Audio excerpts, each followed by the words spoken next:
खालसा वाहिगुरु जी की फतेह। न मस्तं आजीते न मस्तं अपीते न मस्तं अबाहे न मस्तं अडाहे। धन कलगीधर महाराज पातशाह जी रहमत करते ने कि हे अकाल पुरख परमात्मा तेनू नमस्कार है, क्योंकि तू अजित है, तेनू जितया नहीं जा सकता, तेनू कोई जित नहीं सकता। वड्डे वड्डे राजे महाराजे शहनशाह संसार विच होए ने, वड्डियां जंगां भी होईयां इस मकसद नाल कि मैं जित लवांगा, ते बहुतियां ने जितया भी। सिकंदर वर्गे बादशाह ये दावा करके चले सन संसार नूं जित लवांगे, पर संसार नूं जित नहीं पाए। जिहड़े संसार नूं जितण विच ही असमर्थ रह गए, वो परमात्मा नूं किवें जित सकदे ने।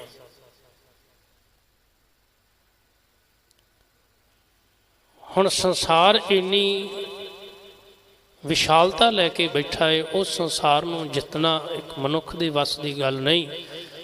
ते परमात्मा जिन्हें बनाया है कायनात नूं, उन्होंने कोई किवें जित सकता है।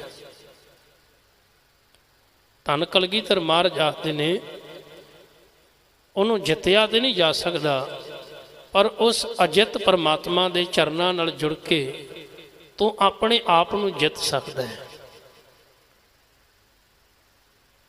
जे तू उहदे चरनां नाल जुड़ जावे, अपना आप जितया जा सकता है। जिन्हें अपना आपा जित लिया, उन्हें संसार जित लिया,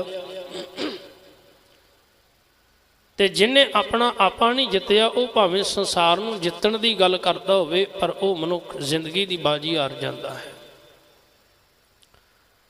जे किते मनुख संसार नूं जितण दी बजाए अपने आप नूं जितण दा यतन करे, तां कहानी कुछ होर होवे। महाराज बाणी विच किरपा करदे ने, एक सूरमा वो हुंदा है जिहड़ा मैदाने जंग विच दुश्मन नूं खत्म करके जितदा है, ते एक वो सूरमा हुंदा है जिहड़ा अपने अंदर दे विकारां रूपी दुश्मनां नूं काबू विच करके ते उन्हां ते जित हासिल कर लैंदा है। पर वो तां हुंदा है जे अजित परमात्मा नाल जुड़िया जावे। ਉਹੀ इन्ना हौसला, इन्नी ताकत, इन्नी समर्था, इन्ना बल दिंदा है। महाराज कृपा करते ने, रब्बी बाणी अंदर समझाउणा करते ने, मन जीतै जग जीत। अपने मन नूं जित लैना ही जगत नूं जित लैना है। मन नूं किवें जितया जा सकता है, उनका जवाब महाराज ने बाणी अंदर दिता है। जाको हर रंग लागो इस युग में, सो कहियत है सूरा, आत्म जीणे सगल वस तक है। जाका सतगुरु पूरा, जिंदा सतगुरु पूरा है, वही असल दे विच अपने आप नूं जित सकदा है। ते जिहड़ा अपने आप नूं जित लैंदा है, समझ लेना उन्हें जगत नूं जित लिया है। पर यह खेड तां वरतदी जे अजित परमात्मा दे नाल तूं जुड़ जावे। धन कलगीधर महाराज पातशाह जी जदों जंगां जितदे सन, ते गुरुदेव ने कदी ये नहीं आख्या भी ये मेरी जित है। उन्हां दे मुख ते हमेशा ही रहिंदा सी भी ये अकाल पुरख परमात्मा की किरपा नाल जिते हाँ। उस अजित प्रभु के चरनां नाल जुड़ के मैनूं ये जित प्राप्त हुई है। जिदन भंगानी का जंग महाराज पातशाह जी जितते ने, ते उदन जिहड़े बचन कीते महाराज ने, वो बड़े प्यारे बचन ने। भई जीत मेरी किरपा काल तेरी, जित मेरी होई है गोबिंद सिंह दी, पर तेरी किरपा नाल, तेरी रहमत नाल। संसार दे लोग जदों कोई मुकाम ते पहुँचते ने, कुछ हासिल कर लेंदे ने, तो वो दावा करना शुरू कर देंदे ने, मेरी मेहनत, मेरा संघर्ष, इनू मैं पास किया है। ते जे वो हार जान तो फिर दूजियां में दोष कढ़ना शुरू कर दें। वो फिर कभी नहीं कहते भी ये साड़ी कमी रही होगी, वो हमेशा कह दूसरे की गलती, दूसरे की कमी है। ਜਾਂ ਐਸੇ ਬੰਦੇ ਕਿਸਮਤ ਨੂੰ ਦੋਸ਼ ਦੇਣਾ ਸ਼ੁਰੂ ਕਰਦੇ ਨੇ, ਸਾਡੀ ਤੇ ਕਿਸਮਤ ਹੀ ਮਾੜੀ ਹੈ। ਤੇ ਜੇ ਜਿੱਤ ਜਾਣ ਤੇ ਫਿਰ ਆਪਣੇ ਆਪ ਨੂੰ ਕ੍ਰੈਡਿਟ ਦਿੰਦੇ ਨੇ, ਇਹ ਸਾਡੀ ਜਿੱਤ ਹੈ। ਜਿਹੜਾ ਰੱਬ ਨਾਲ ਜੁੜਿਆ ਹੋਇਆ ਨਾ, ਉਹ ਪਹਿਲੀ ਗੱਲ ਤੇ ਨਿਰਾਸ਼ ਨਹੀਂ ਹੁੰਦਾ। ਦੂਸਰੀ ਗੱਲ, ਉਹ ਕਦੀ ਉਸ ਜਿੱਤ ਨੂੰ ਜਿਹੜੀ ਉਹਨੂੰ ਪ੍ਰਾਪਤ ਹੋਈ ਆ, ਉਹ ਇਹ ਨਹੀਂ ਕਹਿੰਦਾ ਮੇਰੀ ਜਿੱਤ, ਉਹ ਕਹਿੰਦਾ ਪਰਮੇਸ਼ਰ ਦੀ ਜਿੱਤ ਹੈ। ਕਿਉਂਕਿ ਭਗਤਾਂ ਦੀ, ਨਾਮ ਜਪਣ ਵਾਲਿਆਂ ਦੀ ਜਿੱਤ ਜਿਹੜੀ ਪਰਮੇਸ਼ਰ ਦੀ ਹੀ ਜਿੱਤ ਹੈ। ਤਾਂ ਹੀ ਸਾਹਿਬ ਨੇ ਪਾਵਨ ਬਾਣੀ ਅੰਦਰ ਆਖਿਆ, ਹਰ ਜੁਗ ਜੁਗ ਭਗਤ ਉਪਾਇਆ, ਪੈਜ ਰੱਖਦਾ ਆਇਆ ਰਾਮ ਰਾਜੇ। ਹਰਨਾਕਸ਼ ਦੁਸ਼ਟ ਹਰ ਮਾਰਿਆ, ਪ੍ਰਹਿਲਾਦ ਤਰਾਇਆ। ਪ੍ਰਹਿਲਾਦ ਦੀ ਜਿੱਤ ਕੀ ਹੈ? ਰੱਬ ਦੀ ਜਿੱਤ ਹੈ। ਹਰਨਾਕਸ਼ ਦੀ ਹਾਰ ਇਹ ਦੱਸਦੀ ਹੈ ਕਿ ਉਹਦੇ ਅੰਦਰ ਦਾ ਹੰਕਾਰ ਜਿਹੜਾ ਹੈ, ਉਹਦੇ ਅੰਦਰ ਦੀ ਕਠੋਰਤਾ ਜਿਹੜੀ ਹੈ, ਉਹਦੀ ਹਾਰਨ ਦਾ ਕਾਰਨ ਬਣ ਗਈ। ਪ੍ਰਹਿਲਾਦ ਦੀ ਜਿੱਤ ਦਾ ਕਾਰਨ ਪਰਮਾਤਮਾ ਤੇ ਵਿਸ਼ਵਾਸ, ਭਰੋਸਾ। ਉਹ ਜਿੱਤ ਪ੍ਰਭੂ ਨਾਲ ਜੁੜਿਆ ਰਿਹਾ। ਕਿਉਂ? ਕਿਉਂਕਿ ਅੰਦਰ ਇੱਕ ਵਿਸ਼ਵਾਸ ਪੈਦਾ ਹੋ ਗਿਆ ਪਰਮਾਤਮਾ ਦੇ ਨਾਮ ਰਾਹੀਂ। ਭਗਤ ਰਵਿਦਾਸ ਸਾਹਿਬ ਨੇ ਜਿੱਥੇ ਰੱਬੀ ਬਾਣੀ ਅੰਦਰ ਚਾਨਣ ਪਾਇਆ, ਉੱਥੇ ਭਗਤ ਕਬੀਰ ਸਾਹਿਬ ਨੇ ਬੜੇ ਕਮਾਲ ਦੇ ਬਚਨ ਕੀਤੇ ਨੇ। ਭਗਤ ਕਬੀਰ ਸਾਹਿਬ ਆਖਦੇ ਨੇ ਕਿ ਸਮੇਂ ਦਾ ਬਾਦਸ਼ਾਹ ਜਿਹੜਾ ਹੈ, ਉਹ ਮੈਨੂੰ ਜੰਜੀਰਾਂ ਵਿੱਚ ਬੰਨ੍ਹ ਕੇ ਤੇ ਗੰਗਾ ਦੇ ਵਿੱਚ ਸੁੱਟਣ ਵਾਸਤੇ ਚੱਲ ਪਿਆ।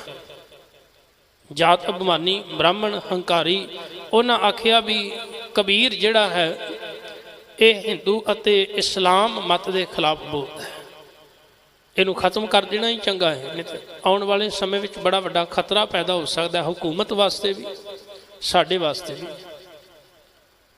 ਔਰ ਸਦੀਆਂ ਤੋਂ ਚੱਲਦਾ ਆਇਆ, ਸੱਚ ਨੂੰ ਹਮੇਸ਼ਾ ਦਬਾਉਣ ਦਾ, ਮਿਟਾਉਣ ਦਾ ਯਤਨ ਕੀਤਾ ਗਿਆ, ਪਰ ਸੱਚ ਮਿਟ ਨਹੀਂ ਸਕਿਆ। ਭਗਤ ਕਬੀਰ ਸਾਹਿਬ ਨੇ ਆਪਣੇ ਜੀਵਨ ਦੀ ਇਹ ਘਟਨਾ ਬਾਣੀ ਵਿੱਚ ਸਾਂਝੀ ਕੀਤੀ ਹੈ। ਉਹ ਆਖਦੇ ਨੇ, ਜਦੋਂ ਲੈ ਕੇ ਮੈਨੂੰ ਗਏ, ਹੱਥ ਪੈਰ ਮੇਰੇ ਜ਼ੰਜੀਰਾਂ ਨਾਲ ਬੰਨੇ ਹੋਏ, ਸੁੱਟ ਦਿੱਤਾ ਮੈਨੂੰ ਪਾਣੀ ਦੇ ਵਿੱਚ। ਪਰ ਕਮਾਲ ਦੀ ਗੱਲ ਹੈ, ਜਿਸ ਗੰਗਾ ਕੋਲ ਲੋਕ ਪਾਪ ਧੋਣ ਵਾਸਤੇ ਜਾਂਦੇ ਸਨ, ਅੱਜ ਉਸੇ ਗੰਗਾ ਕੋਲੋਂ ਪਾਪ ਕਰਵਾ ਰਹੇ ਸਨ। ਲੋਕਾਂ ਦਾ ਮੰਨਣਾ ਸੀ ਵੀ ਗੰਗਾ ਇੰਨੀ ਪਵਿੱਤਰ ਹੈ ਕਿ ਉਹ ਅਸਲ ਵਿੱਚ ਲੋਕਾਂ ਦੀ ਮੈਲ, ਲੋਕਾਂ ਦੇ ਪਾਪਾਂ ਨੂੰ ਧੋਂਦੀ ਹੈ। ਔਰ ਕਬੀਰ ਸਾਹਿਬ ਨੇ ਉਹਨਾਂ ਲੋਕਾਂ ਨੂੰ ਆਖਿਓ, ਭਲਿਓ, ਜਿਸ ਗੰਗਾ ਕੋਲ ਆ ਕੇ ਤੁਸੀਂ ਆਪਣੇ ਪਾਪ ਧੋਂਦੇ ਹੋ, ਅੱਜ ਉਹਦੇ ਤੋਂ ਪਾਪ ਕਰਵਾ ਰਹੇ ਹੋ, ਕਿਉਂਕਿ ਇੱਕ ਰੱਬ ਦੇ ਪਿਆਰੇ ਨੂੰ ਡੋਬ ਰਹੇ ਹੋ। ਤਾਂ ਉਹਨਾਂ ਵਚਨ ਕੀਤਾ। ਕਹਿਣ ਲੱਗੇ, ਜਦੋਂ ਉਹਨਾਂ ਮੈਨੂੰ ਸੁੱਟਿਆ ਪਾਣੀ ਦੇ ਵਿੱਚ, ਪਰ ਮੈਂ ਅਡੋਲ ਪਰਮਾਤਮਾ ਨਾਲ ਜੁੜਿਆ ਹੋਇਆ ਸਾਂ। ਪਾਣੀ ਦੀਆਂ ਲਹਿਰਾਂ ਆਈਆਂ, ਉਹਨਾਂ ਲਹਿਰਾਂ ਨਾਲ ਉਹ ਜੰਜੀਰਾਂ ਟੁੱਟ ਗਈਆਂ। गंगा की लहर मेरी टूटी जंजीर मृगशाला पर बैठे कवि कह कबीर को सांगना साथ जल थल राखण है रघुनाथ।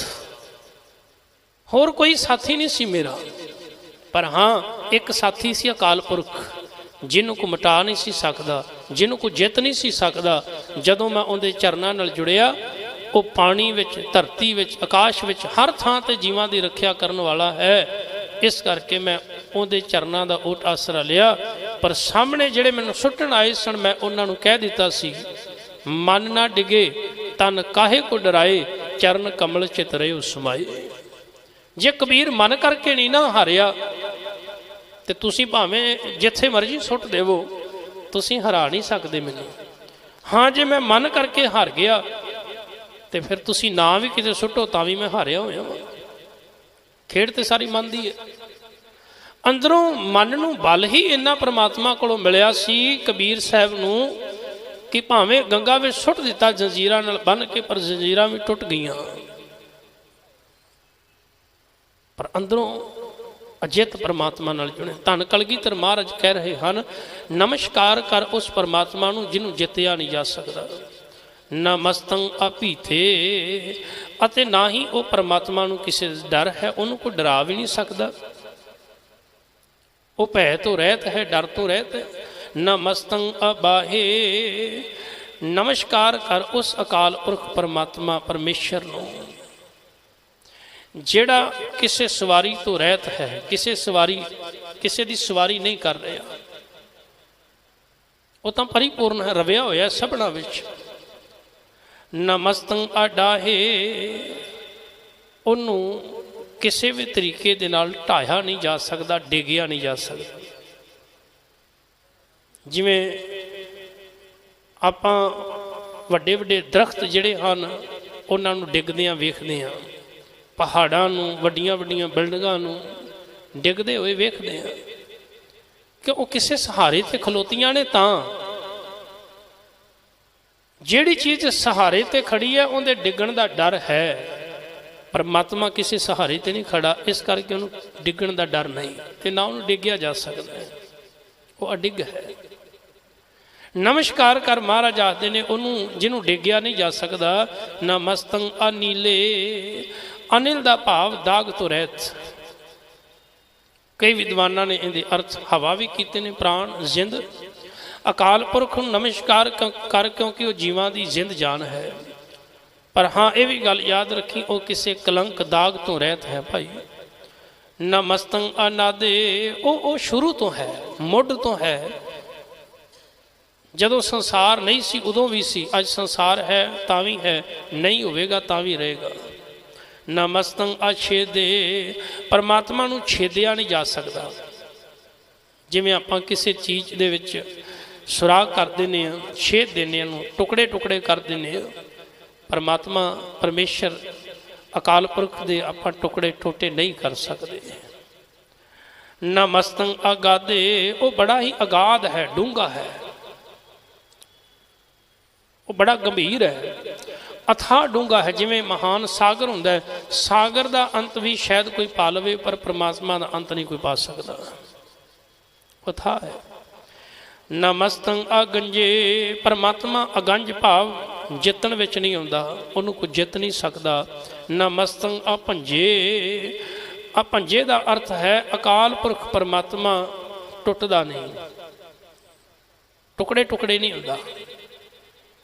ਜਿਵੇਂ ਹਰ ਇੱਕ ਚੀਜ਼ ਨੂੰ ਤੋੜਿਆ ਜਾ ਸਕਦਾ, ਕਿੰਨੀ ਵੀ ਮਜ਼ਬੂਤ ਹੋਵੇ ਉਹਨੂੰ ਕੱਟਿਆ ਜਾ ਸਕਦਾ ਹੈ, ਪਰਮਾਤਮਾ ਨੂੰ ਨਾ ਤੋੜਿਆ ਜਾ ਸਕਦਾ ਨਾ ਕੱਟਿਆ ਜਾ ਸਕਦਾ, ਉਹਨੂੰ ਕੱਟ ਨਹੀਂ ਸਕਦੇ। ਨਮਸਤੰ ਉਦਾਰੇ, ਨਮਸਕਾਰ ਹੈ ਪਰਮਾਤਮਾ ਨੂੰ, ਬੜੇ ਖੁੱਲੇ ਦਿਲ ਦਾ ਮਾਲਕ ਹੈ, ਬਹੁਤ ਵੱਡਾ ਦਿਲ ਲੈ ਕੇ ਬੈਠਾ ਪਰਮਾਤਮਾ। ਲੱਖਾਂ ਕਰੋੜਾਂ ਦੁਨੀਆ ਉਹਦੇ ਚਰਨਾਂ ਵਿੱਚ ਅਰਦਾਸਾਂ ਕਰ ਰਹੀ ਹੈ, ਪਰਮਾਤਮਾ ਦੇ ਰਿਹਾ ਹੈ। ਬੇਅੰਤ ਦਾਤਾ, ਬਹੁਤ ਵੱਡੇ ਦਿਲ ਦਾ ਮਾਲਕ ਹੈ। ਬੇਅੰਤ ਦਾਤਾ ਦੇਣ ਤੋਂ ਬਾਅਦ ਵੀ ਕੋਈ ਲਾਲਚ ਨਹੀਂ। ਵੱਡਾ ਦਾਤਾ ਤਿਲ ਨਾ ਤਮਾਏ, ਕੋਈ ਇੱਕ ਤਿਲ ਮਾਤਰ ਵੀ ਲਾਲਚ ਨਹੀਂ ਵੀ ਮੈਨੂੰ ਆਹ ਚੀਜ਼ ਚਾਹੀਦੀ ਹੈ, ਉਹਨੂੰ ਕੋਈ ਲਾਲਚ ਨਹੀਂ। ਬੇਅੰਤ ਦਾਤਾ ਸੰਸਾਰ ਨੂੰ ਦੇ ਰਿਹਾ ਹੈ, ਉਹ ਬੜੇ ਖੁੱਲੇ ਦਿਲ ਦਾ ਮਾਲਕ ਹੈ। ਨਮਸਤੰ ਅਪਾਰੇ, ਇਸ ਕਰਕੇ ਭਾਈ ਉਹ ਬੇਅੰਤ ਹੈ, ਉਹਦਾ ਅੰਤ ਨਹੀਂ ਪਾਇਆ ਜਾ ਸਕਦਾ। ਨਮਸਤੰ ਸੁ ਇੱਕ ਹੈ, ਨਮਸਕਾਰ ਕਰ ਉਹ ਕੇਵਲ ਇੱਕੋ ਇੱਕ ਪਰਮਾਤਮਾ ਪਰਮੇਸ਼ਰ ਆਪ ਹੈ, ਉਸ ਵਰਗਾ ਹੋਰ ਕੋਈ ਦੂਜਾ ਨਹੀਂ ਹੈ। ਨਮਸਤੰ ਅਨੇਕ ਹੈ ਇੱਕ ਪਰ ਅਨੇਕਾਂ ਵਿੱਚ ਵਸਿਆ ਹੋਇਆ ਹੈ, ਇਹ ਉਹਦੀ ਖੂਬੀ ਹੈ।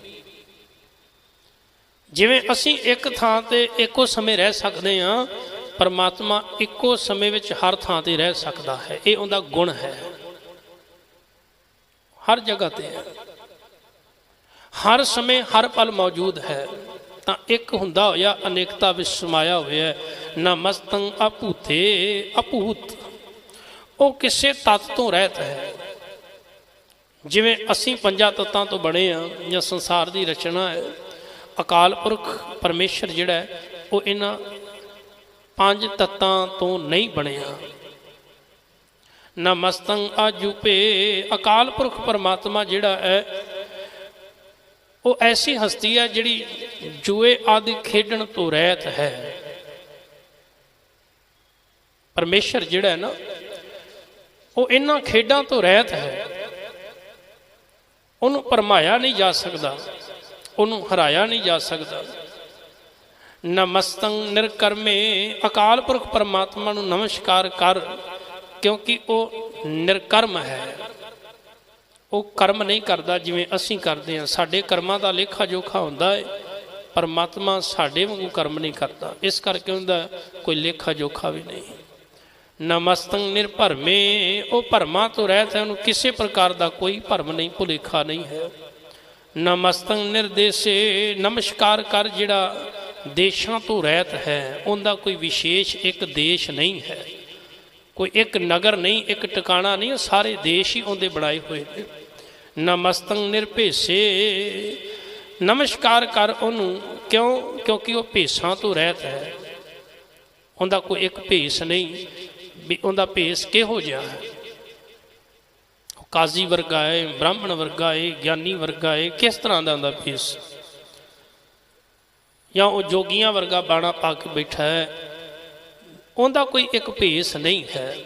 नमस्तंग निर्नामे, नमस्कार करया कर, उनका कोई नाम भी नहीं हैगा। जिन्ने नाम असी लै रहे हैं परमात्मा के, सारे कृतम नाम ने, उनके कीते हुए किसी ना किसी कारज तो वो नाम पैदा हुए ने, जिमें वो साडे अंदर दी जानदा, आपां आखदे अंतरजामी। जिमें अकाल पुरख परमात्मा ने इस संसार नूं रचिया, आपां आखदे करता पुरख वो व्यापक है। तो इस तरह परमात्मा के नाम पए ने, पर उनका अपना कोई नाम नहीं है। नमस्तंग निर्कामे, वो काम आदक वासना तो रहत है, वासनावां विच नहीं फसिया। नमस्तंग निर्धाते, धात तो भाव है माया, दो शब्द, एक लिव ते एक धात। धात का अर्थ इत्थे माया, परमात्मा नूं माया आदि पो नहीं सकती, इस करके वो इहदे तो रहत है, जिवें असी जीव माया के अधीन रहिंदे हां। माया दे भी अगे तीन गुण ने, रजो तमो सतो, तो इन्हां तिन्नां गुणां विच मनुख फसिया रहिंदा है किसी न किसी तरीके। परमात्मा नहीं फसिया, वो इन्हां तो रहत है। नमस्तंग निर्घाते, परमात्मा नूं नाश नहीं किया जा सकता, वो नाश तो रहत है, इस करके तो शब्द वरते अविनाशी, जिन्होंने नाश नहीं किया जा सकता, खत्म नहीं किया जा सकता।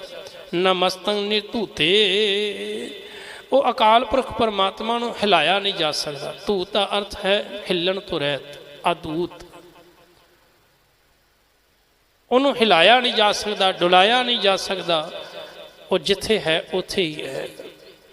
नमस्तंग अभूते, नमस्कार कर भाई पंजा तत्तां तो रहत है। नमस्तंग आलोके, नमस्कार कर अकाल पुरख परमात्मा नूं, वो दिसदा नहीं, इवें उन्होंने एवं नहीं वेख्या जा सकता, उन्होंने वेखण वास्ते कोई होर अखां की लोड़ है। वो अखां ज्ञान दियां अखां ने, ज्ञान दियां अखां नाल उन्होंने वेख्या जा सकता है। ऐसा नहीं कि वो साडे तो दूर है, ऐसा नहीं कि किसी होर थां ते टिकाणा बना के बैठा है ते सानू दिसदा क्यों नहीं। असल दे विच साडा वेखण दा तरीका गलत है। जे असीं चाहुंदे हां परमात्मा नूं वेखीए तो फिर सानू गुरु का ओट आसरा लेना पवेगा। गुरु जिस दिन ज्ञान के नेत्र देवेगा, उस दिन असीं परिपूर्ण परमात्मा दीदार कर सकते हैं। रब्बी गुणा नाल ही आपां परमेश्वर के दीदार जीवन विच कर सकते हैं। तो महाराज कह रहे ने वो गुप्त रूप विच है, हर थां ते वसिया होया, पर इस तरह वेखण विच नज़र नहीं आता। नमस्तंग आशोके, वो शोक तो रहते, शोक का अर्थ है दुख तकलीफ, उन कोई दुख नहीं। क्यों? क्योंकि उनके घर दे विच कदी शोक हुंदा ही नहीं। शोक उत्थे हुंदा है जिथे कोई डर होवे, जिथे कोई नाशवान चीज़ होवे। अकाल पुरख के घर विच कोई नाशवान चीज़ नहीं, वो तो अविनाशी है। ना वो मरे ना होवे सोग, देंदा रहे न चुके भोग।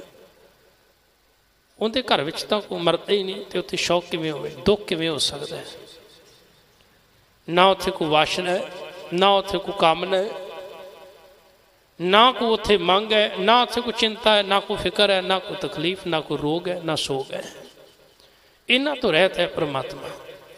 नमस्तंग निर्तापे, ਉਹ ਤਿੰਨਾਂ ਤਾਪਾਂ ਤੋਂ ਵੀ ਰਹਿਤ ਹੈ। ਆਦ ਵਿਆਦ ਉਪਾਦ, ਤਨ ਦੇ ਰੋਗ, ਮਨ ਦੇ ਰੋਗ, ਸੰਸਾਰ ਦੇ ਰੋਗ, ਕਲੇ ਕਲੇਸ਼, ਝਗੜੇ, ਇਹਨਾਂ ਸਾਰਿਆਂ ਤੋਂ ਰਹਿਤ ਹੈ ਪਰਮਾਤਮਾ। ਤਾਂ ਹੀ ਤੇ ਉਹ ਸਾਡੇ ਇਹਨਾਂ ਰੋਗਾਂ ਨੂੰ ਦੂਰ ਕਰਦਾ। ਜਿਹੜਾ ਵੈਦ ਆਪ ਬਿਮਾਰ ਹੋਵੇ, ਆਪਣੇ ਆਪ ਦਾ ਇਲਾਜ ਨਾ ਕਰ ਸਕਦਾ ਹੋਵੇ, ਉਹ ਦੂਜੇ ਦਾ ਇਲਾਜ ਕਿਵੇਂ ਕਰੇਗਾ?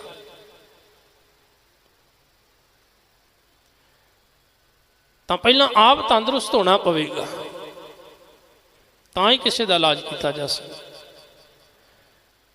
ਤਾਂ ਅਕਾਲ ਪੁਰਖ ਪਰਮਾਤਮਾ ਨੂੰ ਕੋਈ ਰੋਗ ਨਹੀਂ, ਕੋਈ ਦੁੱਖ ਤਕਲੀਫ ਨਹੀਂ, ਇਸ ਕਰਕੇ ਉਹ ਲੋਕਾਂ ਦੇ ਰੋਗ ਦੂਰ ਕਰਦਾ ਹੈ, ਲੋਕਾਂ ਦੇ ਤਾਪ ਦੂਰ ਕਰਦਾ ਹੈ।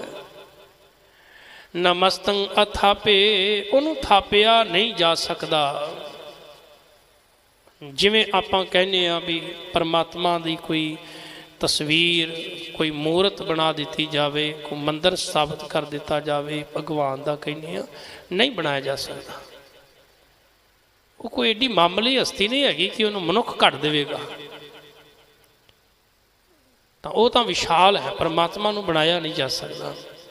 ਪਹਿਲੀ ਗੱਲ ਤਾਂ ਉਹਦਾ ਕੋਈ ਸਰੂਪ ਨਹੀਂ ਹੈਗਾ, ਨਾ ਕੋਈ ਰੰਗ ਹੈ, ਨਾ ਰੂਪ ਹੈ, ਨਾ ਹੱਥ, ਨਾ ਪੈਰ, ਨਾ ਅੱਖਾਂ, ਨਾ ਇਸ ਤਰ੍ਹਾਂ ਸਰੀਰ ਨਹੀਂ ਹੈਗਾ ਜਿਵੇਂ ਸਾਡਾ ਹੈ। ਤਾਂ ਉਹ ਬਣ ਨਹੀਂ ਸਕਦਾ। ਹੁਣ ਤੇ ਗੁਰੂ ਤੇਗ ਬਹਾਦਰ ਮਹਾਰਾਜ ਜੀ ਇਸ ਤਰ੍ਹਾਂ ਆਖਦੇ ਨੇ ਕਿ ਜਿਵੇਂ ਫੁੱਲ ਵਿੱਚ ਸੁਗੰਧੀ ਹੈ, ਇਸ ਤਰ੍ਹਾਂ ਹੈ ਪਰਮਾਤਮਾ। ਪੁਹਪ ਮਦ ਜਿਉਂ ਬਾਸ ਬਸਤ ਹੈ, ਮੁਕਰ ਮਾਹੇ ਜੈਸੇ ਸ਼ਾਈ।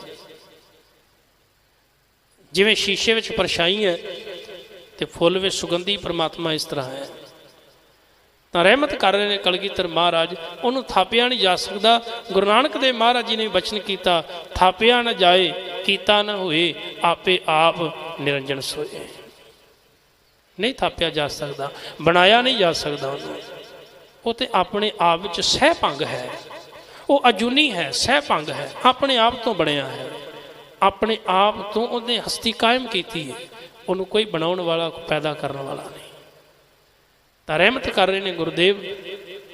ਨਮਸਤੰ ਤਿਰਮਾਨੇ, ਉਹ ਅਕਾਲ ਪੁਰਖ ਪਰਮਾਤਮਾ ਜਿਹੜਾ ਨਾ,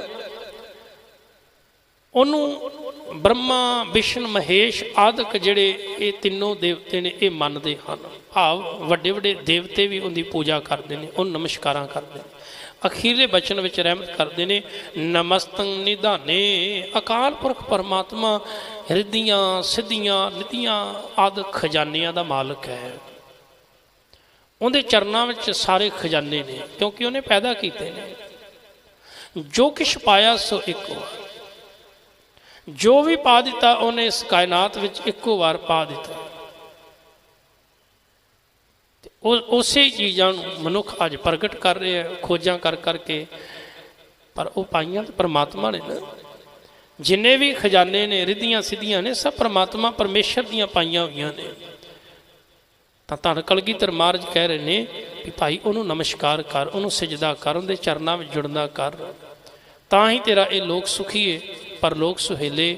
ਨਾਨਕ ਹਰ ਪ੍ਰਭ ਆਪੇ ਮੇਲੇ ਵਾਲੀ ਅਵਸਥਾ ਬਣ ਸਕੇਗੀ। ਹੋਈਆਂ ਭੁੱਲਾਂ ਚੁੱਕਾਂ ਦੀ ਖਿਮਾ। ਵਾਹਿਗੁਰੂ ਜੀ ਕਾ ਖਾਲਸਾ, ਵਾਹਿਗੁਰੂ ਜੀ ਕੀ ਫਤਿਹ। ਸਤਨਾਮ ਸ਼੍ਰੀ ਵਾਹਿਗੁਰੂ ਸਾਹਿਬ ਜੀਓ। ਰਾਮਕਲੀ ਮਹਿਲਾ ਤੀਜਾ। ਆਨੰਦ ਏਕ ਓੰਕਾਰ ਸਤਿਗੁਰ ਪ੍ਰਸਾਦ। ਆਨੰਦ ਪਿਆ ਮੇਰੀ ਮਾਈ, ਸਤਿਗੁਰੂ ਮੈਂ ਪਾਇਆ, ਸਤਿਗੁਰ ਤਾਂ ਪਾਇਆ ਸਹਿ ਸੇਤੀ ਮਨ ਵਜੀਆਂ ਵਾਧਾਈਆਂ। ਰਾਗ ਰਤਨ ਪਰਿਵਾਰ ਪਰੀਆਂ, ਸ਼ਬਦ ਗਾਵਣ ਆਈਆਂ, ਸ਼ਬਦ ਤਾਂ ਗਾਵ ਹਰੀ ਖੇਰਾ ਮਨ ਜਿਨੀ ਵਸਾਇਆ। ਕਹਿ ਨਾਨਕ ਆਨੰਦ ਹੁਆ, ਸਤਿਗੁਰੂ ਮੈਂ ਪਾਇਆ। ਇਹ ਮਨ ਮੇਰਿਆ ਤੂੰ ਸਦਾ ਰਹੋ, ਹਰ ਨਾਲੇ ਹਰ ਨਾਲ ਰਹੋ। ਤੂੰ ਮਨ ਮੇਰੇ ਦੁੱਖ ਸਭ ਵਿਸਾਰਨਾ, ਅੰਗੀਕਾਰੋ ਕਰੇ ਤੇਰਾ ਕਾਰਜ ਸਭ ਸਵਾਰਨਾ। ਸਭਨਾ ਗੱਲਾਂ ਸਮਰੱਥ ਸੁਆਮੀ, ਸੋ ਕਿਉ ਮਨੋ ਵਿਸਾਰੇ। ਕਹਿ ਨਾਨਕ ਮਨ ਮੇਰੇ ਸਦਾ ਰਹੋ, ਹਰ ਨਾਲੇ ਸਾਚੀ ਸਾਹਿਬਾ। ਕਿਆ ਨਾਹੀ ਘਰ ਤੇਰਾ, ਘਰ ਤਾਂ ਤੇਰਾ ਸਭ ਕਿਛ ਹੈ, ਜਿਸ ਤੇ ਹਿੱਸੋ ਪਾਵੇ। ਸਦਾ ਸਿਫਤ ਸਲਾਹ ਤੇਰੀ, ਨਾਮ ਮਨ ਵਸਾਵੇ। ਨਾਮ ਜਿਨ ਕੈ ਮਨ ਵਸਿਆ, ਵਾਜੇ ਸ਼ਬਦ ਕਨੇਰੇ। ਕਹਿ ਨਾਨਕ ਸੱਚੇ ਸਾਹਿਬ, ਕਿਆ ਨਹੀਂ ਘਰ ਤੇਰਾ, ਸਾਚਾ ਨਾਮ ਮੇਰਾ ਆਧਾਰ। ਸਾਚ ਨਾਮ ਆਧਾਰ ਮੇਰਾ, ਜਿਨ ਭੁੱਖਾਂ ਸਭ ਗਵਾਈਆਂ। ਕਰ ਸ਼ਾਂਤ ਸੁਖ ਮਨ ਆਏ ਵਸਿਆ, ਜਿਨ ਇੱਛਾ ਸਭ ਪੁਜਾਈਆਂ। ਸਦਾ ਕੁਰਬਾਨ ਕੀਤਾ ਗੁਰ ਵਿਟੋਂ, ਜਿਸਤੀਆਂ ਇਹ ਵਡਿਆਈਆਂ। ਕਹਿ ਨਾਨਕ ਸੁਣੋ ਸੰਤੋਖ ਸ਼ਬਦ ਤਰੋ, ਪਿਆਰੋ ਸਾਚਾ ਨਾਮ ਮੇਰਾ ਆਧਾਰੋ।